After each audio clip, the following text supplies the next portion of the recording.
না, এটা সিলেট, কুমিল্লা, ফেনীর বন্যা কবলিত এলাকার কোনো দৃশ্য নয়। এটা খুলনার ফুলতলা উপজেলার যশোর-খুলনা মহাসড়কের দৃশ্য।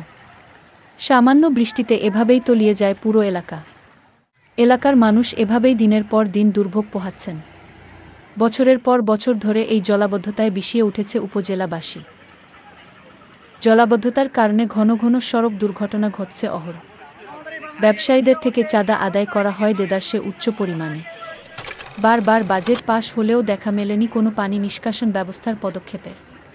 এমন জলাবদ্ধতা শুধুমাত্র ফুলতলা বাজার সংলগ্ন নয়, প্লাবিত হয়েছে খোদ উপজেলা ভবন সহ আশেপাশে বহু এলাকা।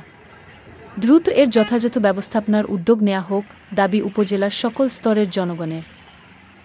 সরকারি জায়গা দখল করে নামে মাত্র ড্রেন করে প্রশাসনের নাকের ডগায় ব্যক্তিগতভাবে ব্যবহার করে। সরকারি পর্যাপ্ত বাজেট থাকা সত্ত্বেও এলাকার উপজেলা চেয়ারম্যান, মেম্বার, ইউএনও মহোদয় ও প্রশাসন সর্বদা নীরব ভূমিকা পালন করে যাচ্ছে।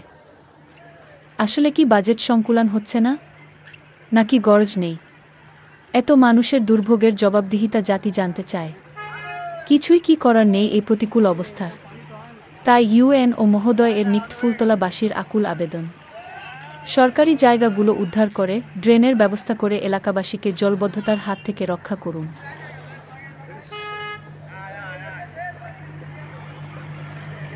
ফুলতলা প্রতিদিন নিউজ ডেস্ক, ফুলতলা, খুলনা।